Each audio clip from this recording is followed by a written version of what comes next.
I'm Laura Crocus. I'm founder of Missional Women, and we have a neat team of ladies that help contribute to the site and help in various ways. And so if you haven't subscribed, you could go to missionalwomen.com and you can subscribe. You get 3 ebooks, which is really exciting. And we put a lot of work into them. You'll get those free. And then also you'll get access to the library, resource library we have. So you can do that. But I would love to also hear from you. So if you have a comment and you want to go ahead and put that in the comments, I would love to hear from you. And I would love to know where you guys are from too. So if you want to, if you leave me a comment, let me just know your name. I'd love to say hey. And if you want to leave a little thing in the comments, letting me know where you're from. And because I know that we have subscribers from all over, at least at Missional Women, our email subscribers are from 100 and normally at least 130 different countries, sometimes a lot more than that. So I homeschool our kiddos, and we were at our community day.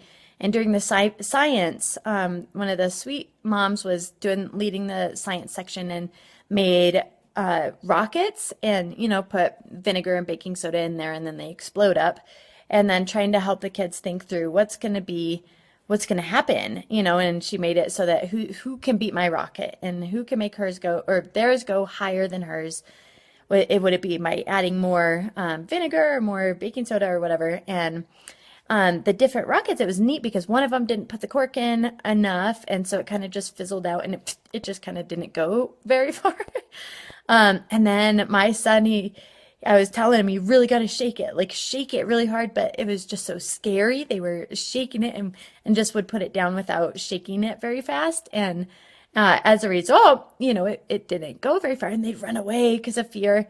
So Asher, he's shaking his bottle and put it down, and it barely shook it just because of the fear, of what's going to happen. And that was like, run back, go shake it more. So he really shakes it, and then it took off. And we were talking about how sometimes the more what caused it to go real high was the tension and the pressure that was put on. He's shaking it and talking about the more pressure there is, the higher the rocket's going to go. And that is totally like life, is there's this pressure. And so often I just want to run away from the pressure. And it's just like, get me out of this. I don't want to be here in this spot of awkward and hard. But when we remain there, that's when God can be hugely, massively glorified, when we look to him in his strength. And I was just so encouraged by that because it was kind of a hard day yesterday. And it was just so like God to encourage me that look at the rockets, like the more God can be glorified, the more that we remain and stay connected to him as a vine does to a branch. When we remain in him, he can be glorified the most rather than running away.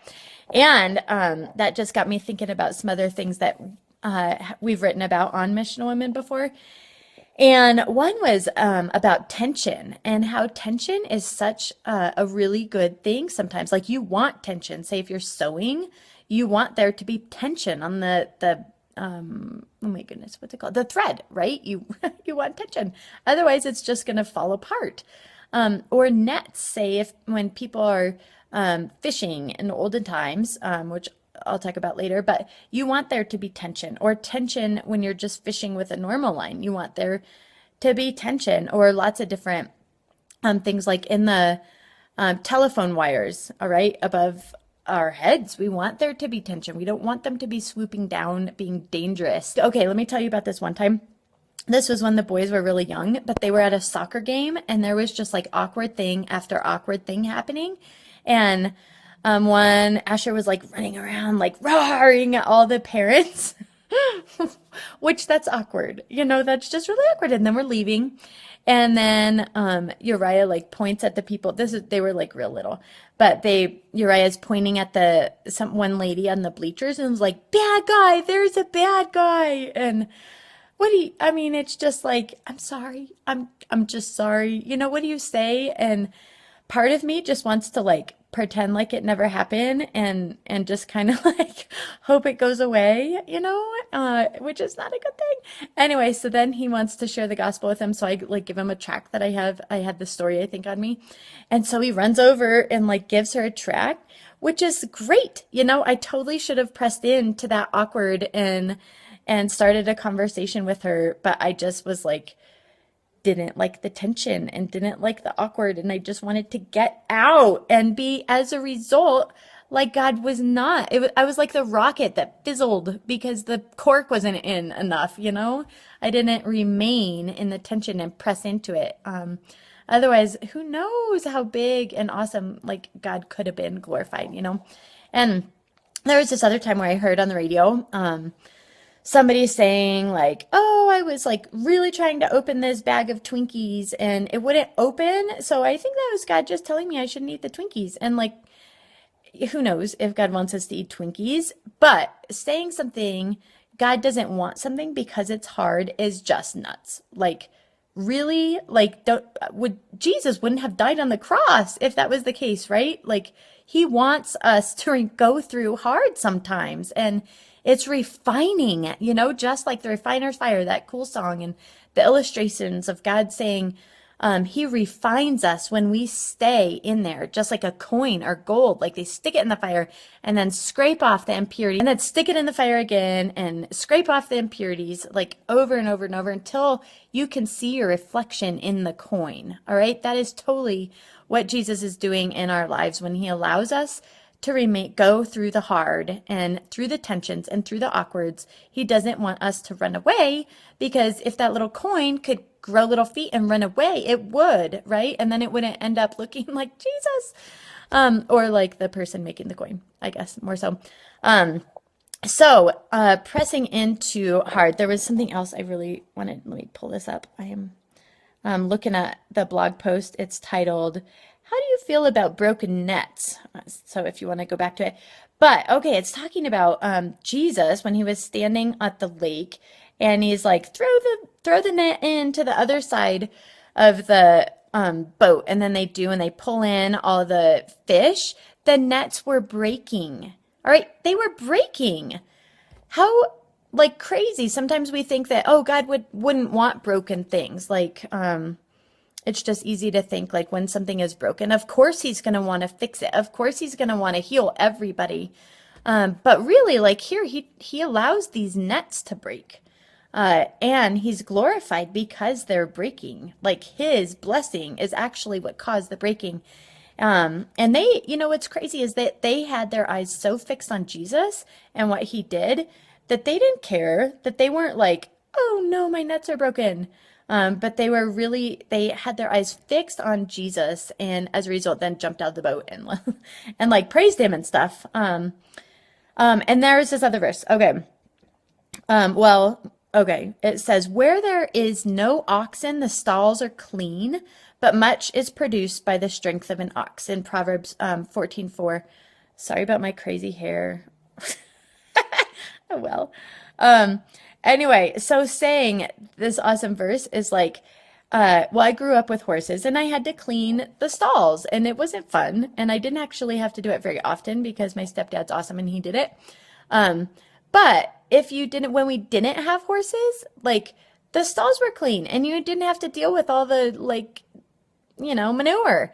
And that's kind of like with people when we're going through life and dealing with people and doing ministry or doing life, or parenting, or just whatever we go through in our day-to-day life, there's gonna be manure, but the result of those oxen is more fruit, right? So because there's oxen in the stall, you're gonna have more fruit. Just like the more conflict or more tension in your life, there's gonna be more fruit, because that is what's making us more like Jesus, kind of like iron sharpens iron as one man sharpens another. So God promised us there will be trouble in this world, and just I think for me to just not cling to, oh, God surely wants me out of this. Oh, he wants me to get out of this mess.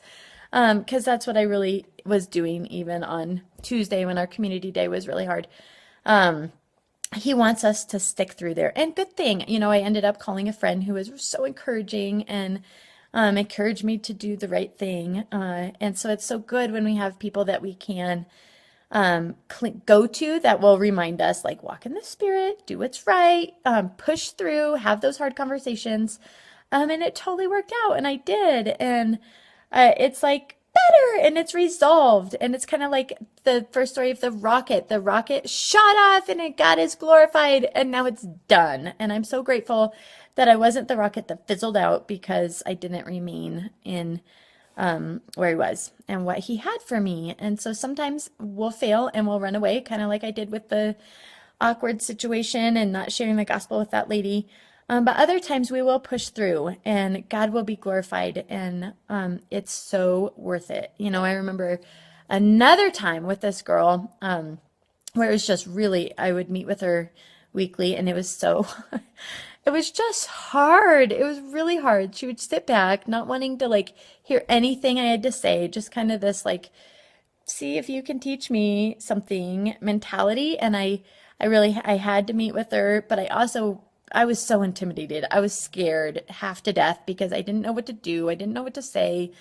And this one time I just prayed beforehand. This was like years ago, and prayed and was like, God, what do you want to say through me? Like, I don't know what to do. What do you want? What do you want to do in this relationship? And he put something in my heart to share with her this struggle that I was really having. And I thought, that is terrifying. Like, that's terrifying to share with this person that could hurt me really bad, it just seems so scary. But I did. And God gave me the strength. Praise God. I mean, he gave me the strength to share with her what I was struggling with. And she just started bawling. Started like bawling. And it turns out she was struggling with that same exact thing and hadn't shared that with anybody. So it was like so cool. That was the turning point of our relationship. And we became really good friends after that. And, she's just I have such an affection and soft spot in my heart for her now. And I think her for me as well. Because we pressed into the awkward, into the hard, and we allowed God to come through. Where so often I think we don't give him a chance to come through because we don't do hard things. We don't step into the fear and step into the uncomfortable. We just kind of want to stay cozy and try to protect ourselves where God doesn't want us to stay there. And thank you guys for joining me. I'll talk to you guys later. Bye bye.